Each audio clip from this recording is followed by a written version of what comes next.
There was a middle-aged couple that had two stunningly beautiful teenage daughters. They decided to try one last time for the son they always wanted. After months of trying, the wife finally became pregnant and, sure enough, delivered a healthy baby boy 9 months later. The joyful father rushed into the nursery to see his new son. He took one look and was horrified to see the ugliest child he had ever seen. He went to his wife and said that there was no way he could be the father of that child. "Look at the two beautiful daughters I fathered." Then he gave her a stern look and asked, "Have you been fooling around on me?" The wife just smiled sweetly and said, "Not this time." Brenda O'Malley is home making dinner as usual when Tim Finnegan arrives at her door. "Brenda, may I come in?" he asks. "I've something to tell you." "Of course you can come in. You're always welcome, Tim. But where's my husband?" "That's what I'm here to be telling you, Brenda. There was an accident down at the Guinness Brewery." "Oh, God, no," cries Brenda. "Please don't tell me." "I must, Brenda. Your husband, Seamus, is dead and gone. I'm sorry." Finally, she looked up at Tim. "How did it happen, Tim?" "It was terrible, Brenda. He fell into a vat of Guinness stout and drowned." "Oh, my dear Jesus, but you must tell me the truth, Tim. Did he at least go quickly?" "Well, Brenda, he got out 3 times to pee." Driving well over 160 kph when a police chase ensues. The policeman chases the guy for close to an hour, weaving in and out of traffic. After a long and, to be honest, quite exciting chase, the guy in the Ferrari finally pulls over. The police officer, fresh off an adrenaline rush, approaches the driver's car to take his papers, looks at the driver and says, "Look, buddy, you put lives in danger on this chase, but I'll be honest, I haven't had a decent chase in years. So I'll tell you what. If you can give me a real good reason as to why you were driving so fast, I might give you a break and let you go with no ticket." The driver looks at the cop and says, "Well, officer, 3 years ago my wife left and ran away to spend the rest of her life with a cop." The cop. "So?" The driver. "I thought you were trying to bring her back to me." An elderly couple is arguing about which one of them has the worst memory. "You have the worst memory," says the wife. "No, you forget everything all the time," says the husband. "Well, test me, and I'll show you my memory is as good as the wife's." "Okay, then," answers the husband. "Go to the kitchen now and bring me 2 scoops of ice cream, 1 chocolate and 1 vanilla, in a bowl, with whipped cream, chocolate shavings, and a cherry on top. Do you think you can remember that?" "Of course, that's easy. I'll show you," says the wife as she's heading to the kitchen. She comes back 30 minutes later with a hot dog and a side of fries, and she proudly puts it in front of him. "There you go, you old geezer. I told you I would remember." "Ha ha!" He chuckles. "You totally forgot. What did I forget?" she asks defiantly. "I told you to put mustard on the hot dog."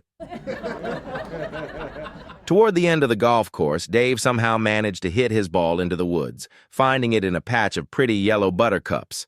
Trying to get his ball back in play, he ended up thrashing just about every buttercup in the patch. All of a sudden, poof! In a flash and puff of smoke, a little old woman appeared. She said, "I'm Mother Nature. Do you know how long it took me to make those buttercups? Just for that, you won't have any butter for your popcorn the rest of your life. Better still, you won't have any butter for your toast for the rest of your life. As a matter of fact, you won't have any butter for anything the rest of your life." Then, poof, she was gone. After Dave got hold of himself, he hollered for his friend Fred. "Fred, where are you?" Fred yells back, "I'm over here in the willows." Dave yells back, "Don't swing, Fred! For the love of God, don't swing!"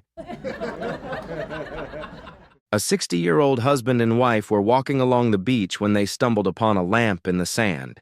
They picked it up, and upon wiping the sand away, a genie popped out. "Because you have freed me, I'll grant you each one wish," the genie said. The wife thought for a moment and said, "Years ago, I found an old clock washed up on the beach. It's beautiful, but never worked."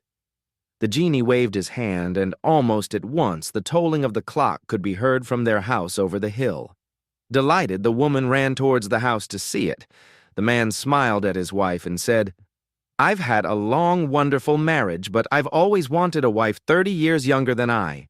The genie waved his hand, and poof, he was 90 years old with a long white beard.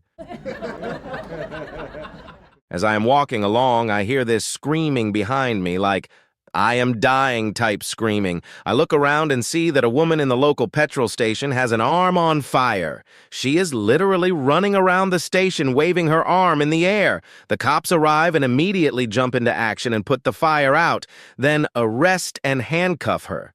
I think this is a bit harsh and that the woman should be going to the hospital, not to jail. So I ask one cop why they are arresting her. The cop replied, "For waving a firearm in public." As I am walking along, I hear this screaming behind me, like, "I am dying" type screaming. I look around and see that a woman in the local petrol station has an arm on fire. She is literally running around the station waving her arm in the air. The cops arrive and immediately jump into action and put the fire out, then arrest and handcuff her. I think this is a bit harsh and that the woman should be going to the hospital, not to jail. So I ask one cop why they are arresting her. The cop replied, "For waving a firearm in public." A blonde woman wants to prove she is smart, so she goes down to the local police station and says that she wants to become a detective. The police chief decides to humor her and asks her, "Okay, can you tell me what 1 and 1 is?" 11, she replies. The chief thinks a moment and says, "That's not what I wanted, but I guess that's technically correct. Second question, what 2 days of the week begin with the letter T?" he asks. "Today and tomorrow," the blonde answers. The chief is again surprised that the blonde has supplied an answer that's not entirely wrong. "Now listen carefully. Who killed Abraham Lincoln?" he asks her. The blonde looks a little surprised. She thinks really hard for a minute and finally admits, "I don't know." "Well, why don't you go home and work on that one for a while?" So the blonde wanders over to the beauty parlor where her pals are waiting to hear the results of the interview. The blonde was exultant. "The interview went great," she says. "First day on the job and I'm already working on a murder case." One rainy spring night in Belfast, a taxi driver spotted an arm waving from the shadows of an alley. Even before he rolled to a stop at the curb, a figure leaped into the cab and slammed the door. Checking his rearview mirror as he pulled away, he was startled to see a dripping, wet, naked woman sitting in the back seat. "Where to?" he stammered. "Vale Road," answered the woman. "Okay," he said, taking another long glance in the mirror. The woman caught him staring at her and asked, "Just what the hell are you looking at?" "Well, lady," replied the driver, "I noticed that you are completely naked, and I was just wondering how you'll pay your fare." The woman spread her legs, put her feet up on the front seat, smiled at the driver, and said, "Does this answer your question?" Still looking in the mirror, the cabbie asked quite gingerly, "Got anything smaller?" A blonde was driving down the motorway when her mobile phone rang. It was her husband urgently warning her, "Honey, I just heard on the news that there's a car going the wrong way on the M25. Please be careful." "It's not just one car," said the blonde. "There are fucking hundreds of them." A young brunette goes into the doctor's office and says that her body hurts wherever she touches it. "Impossible," says the doctor. "Show me." She takes her finger and pushes her elbow and screams in agony. She pushes her knee and screams, pushes her ankle and screams. Everywhere she touches makes her scream. The doctor says, "You're not really a brunette, are you?" She says, "No, I'm really a blonde." "I thought so," he says. "Your finger is broken." A blonde finds herself in serious trouble. Her business has gone bust, and she's in dire financial straits. She's so desperate that she decides to ask God for help. She begins to pray, "God, please help me. I've lost my business, and if I don't get some money, I'm going to lose my house as well. Please, let me win the lotto." Lotto night comes, and somebody else wins it. She again prays, "God, please let me win the lotto. I've lost my business and my house, and I'm going to lose my car as well." Lotto night comes, and she still has no luck. Once again, she prays, "My God, why have you forsaken me? I've lost my business, my house, and my car. My children are starving. I don't often ask you for help, and I've always been a good servant to you. Please let me win the lotto just this one time so I can get my life back in order." Suddenly, there is a blinding flash of light as the heavens open. The blonde is overwhelmed by the voice of God himself. "Sweetheart, work with me on this. Buy a ticket." Linda Brunette, 23, a resident of San Diego, was visiting her laws, and while there, she went to a nearby supermarket to pick up some groceries. Several people noticed her sitting in her car with the windows rolled up and with her eyes closed, with both hands behind the back of her head. One customer, who had been at the store for a while, became concerned and walked over to the car. He noticed that Linda's eyes were now open, and she looked very strange. He asked her if she was okay, and Linda replied that she'd been shot in the back of the head and had been holding her brains in for over an hour. The man called the paramedics, who broke into the car because the doors were locked, and Linda refused to remove her hands from her head. When they finally got in, they found that Linda had a wad of bread dough on the back of her head. A Pillsbury biscuit canister had exploded from the heat, making a loud noise that sounded like a gunshot, and the wad of dough hit her in the back of her head. When she reached back to find out what it was, she felt the dough and thought it was her brains. She initially passed out, but she quickly recovered and tried to hold her brains in for over an hour until someone noticed and came to her aid. And yes, Linda is a blonde. A jelly baby walks into a bar and starts talking to a smarty. After a few beers, the smarty says, a bunch of us are heading to that new club. Fancy tagging along?" The jelly baby says, "No, mate, I'm a soft center. I always end up getting my head kicked in." So Smarty says, "Don't worry about it. I'm a bit of a hard case. I'll look after you." Jelly baby thinks about it for a minute and says, "Fair enough, as long as you'll look after me." And off they go. After a few more beers in the club, 3 Lockets walk in. As soon as he sees them, Smarty hides under the table. The Lockets take one look at Jelly Baby and start kicking him, breaking bottles over his little jelly head, lamping him with little sugary chairs, and generally having a laugh. After a while, they get bored and walk out. Jelly Baby pulls his battered Jelly Baby body over to the table, wipes up his Jelly Baby blood, and turns to Smarty and says, "I thought you were going to look after me." "I was," says Smarty. "But those Lockets are fucking menthol." While in China, an American single man acts promiscuous and does not use protection the entire time he's there.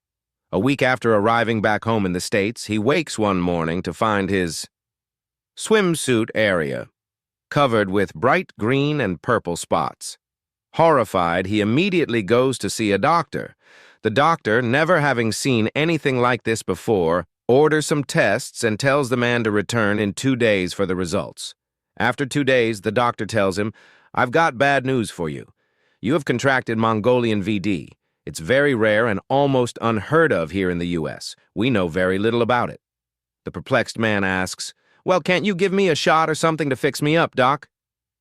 The doctor answers, "I'm sorry, there's no known cure. We're going to have to amputate." "Wait. What?"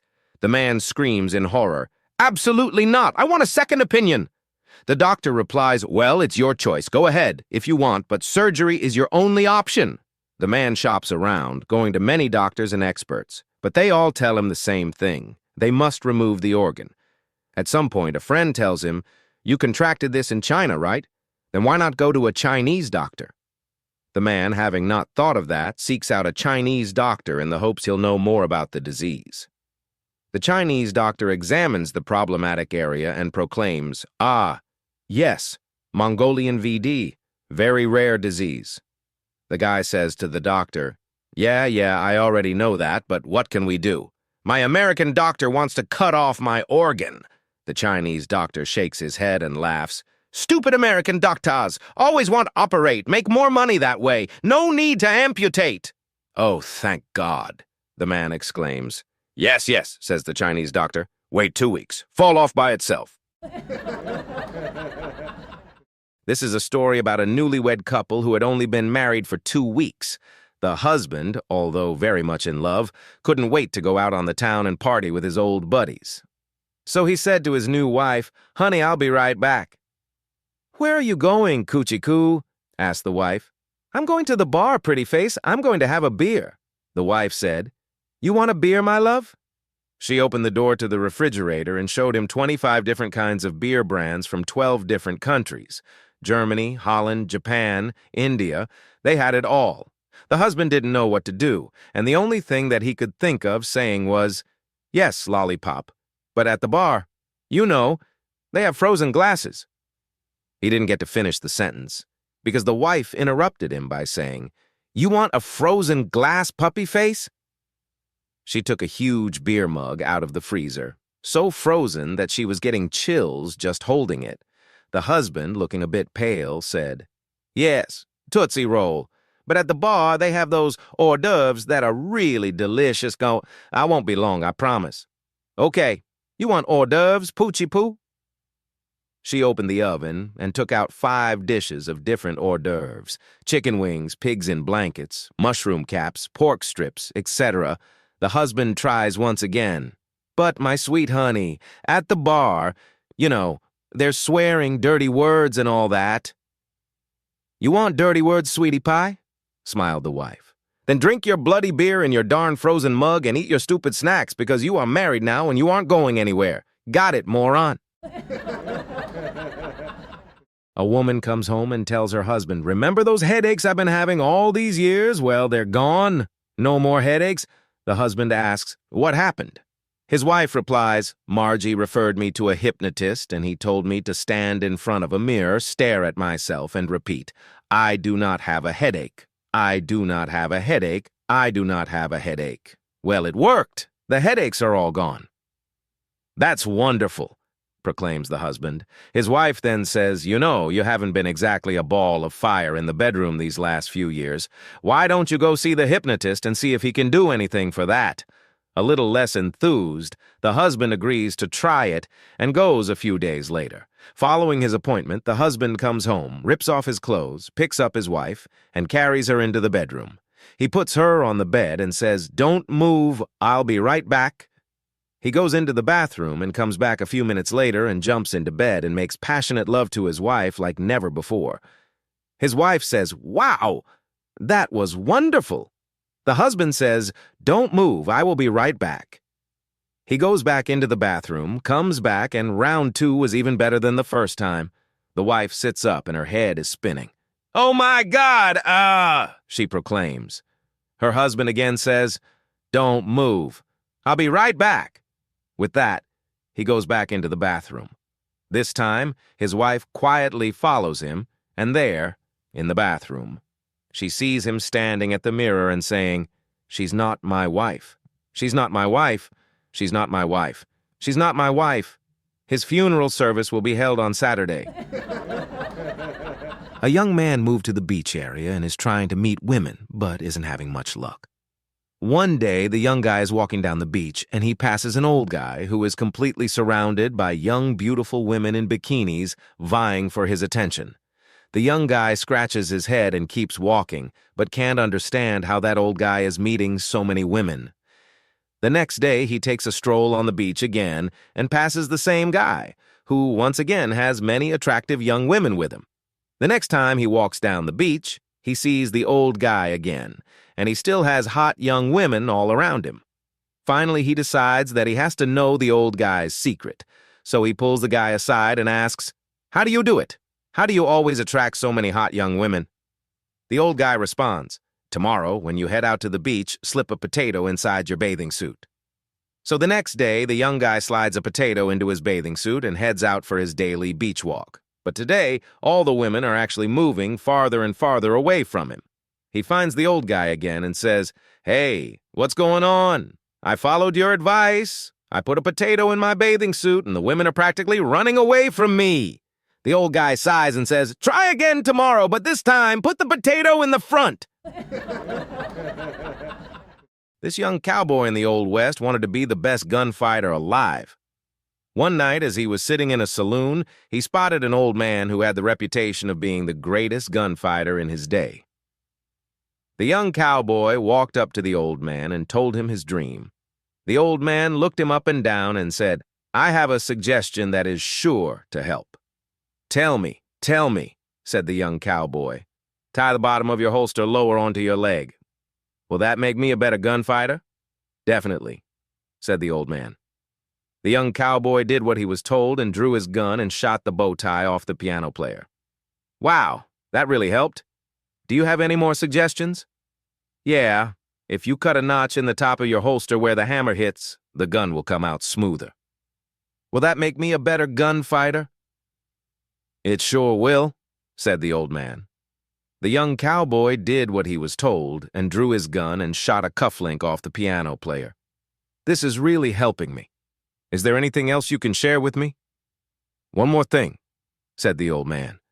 Get that can of axle grease over there in the corner and rub it all over your gun.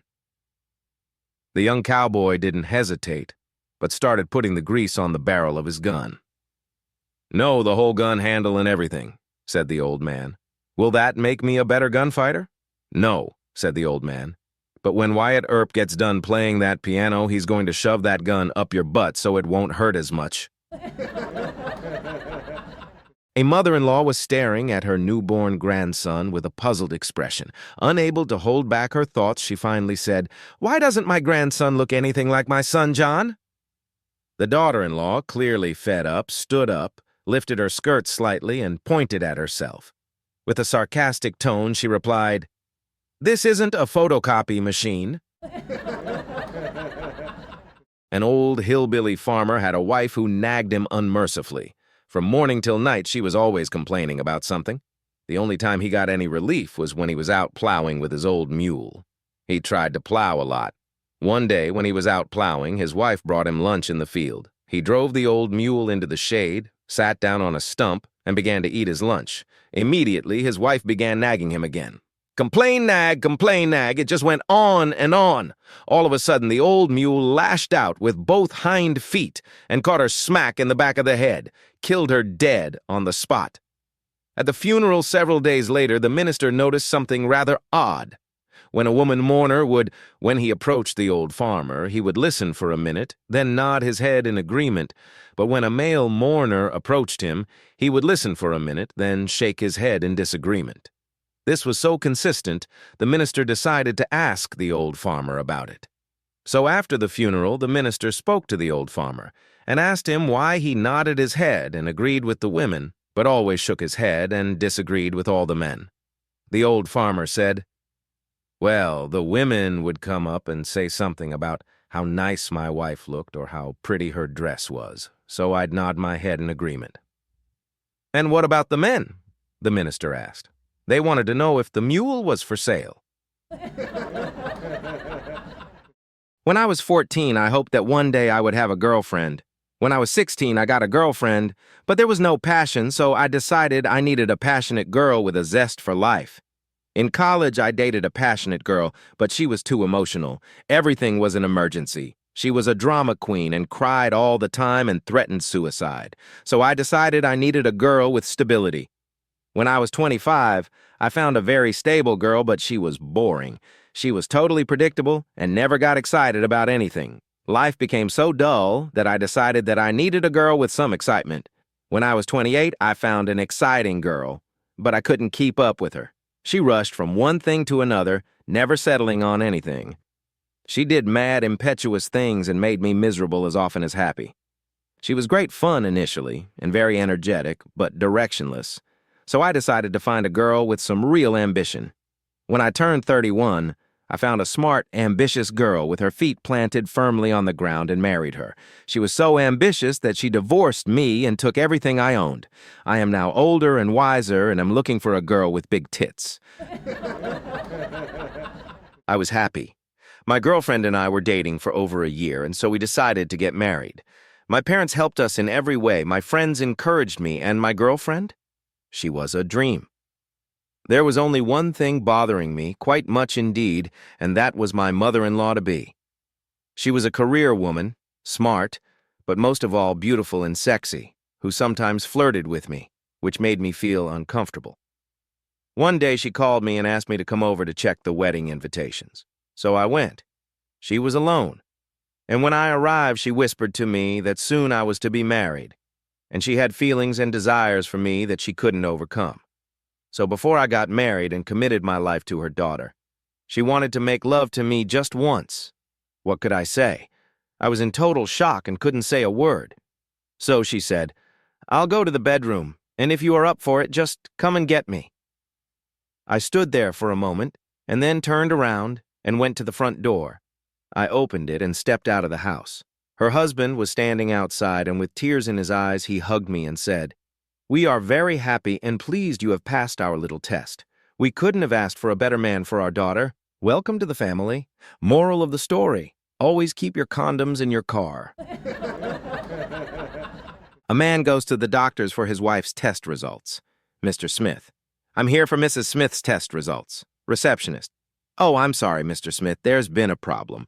We have 2 sets of test results for a Mrs. Smith, and we don't know which belongs to your wife. I'm afraid it's bad news or terrible news. One test shows Alzheimer's disease, the other shows AIDS."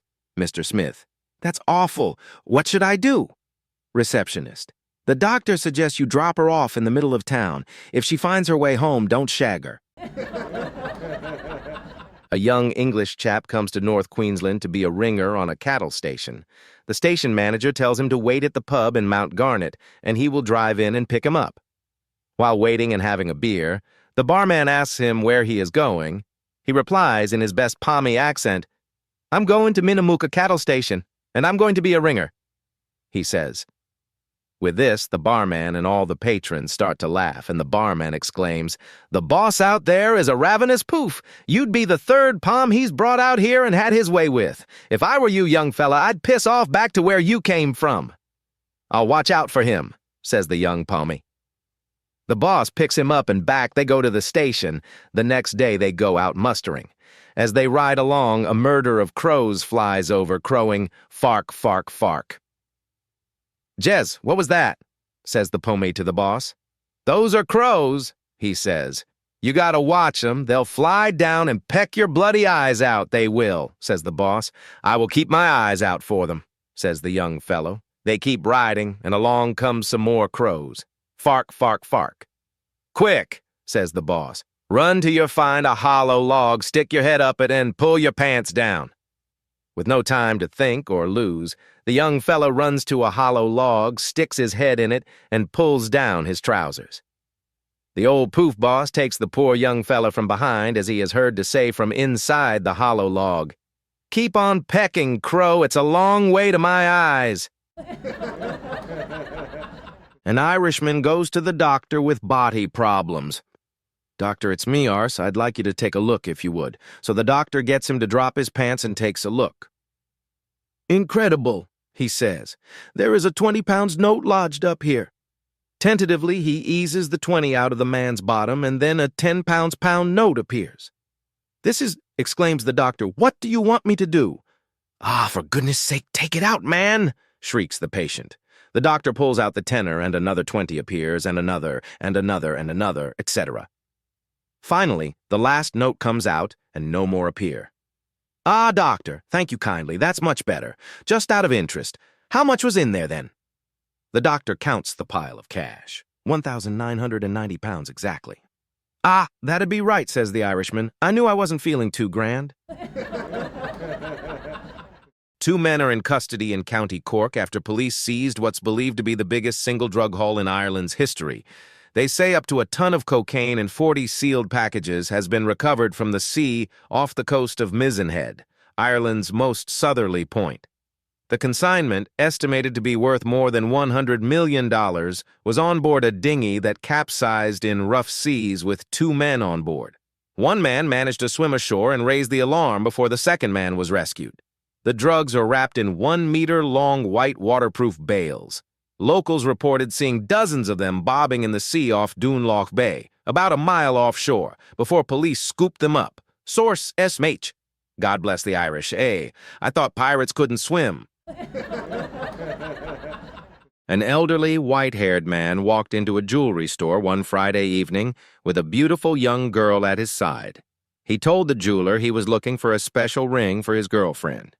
The jeweler looked through his stock and brought out a $5,000 ring. The old man said, "No. I'd like to see something more special." With that, the jeweler went to his special stock and brought another ring over. "Here is a stunning ring, and it is only $40,000, the jeweler said. The young lady's eyes were sparkling, and she was trembling all over with excitement. The old man, seeing this, said, "We'll take it. The jeweler asked how payment would be made, and the old man stated, "By check.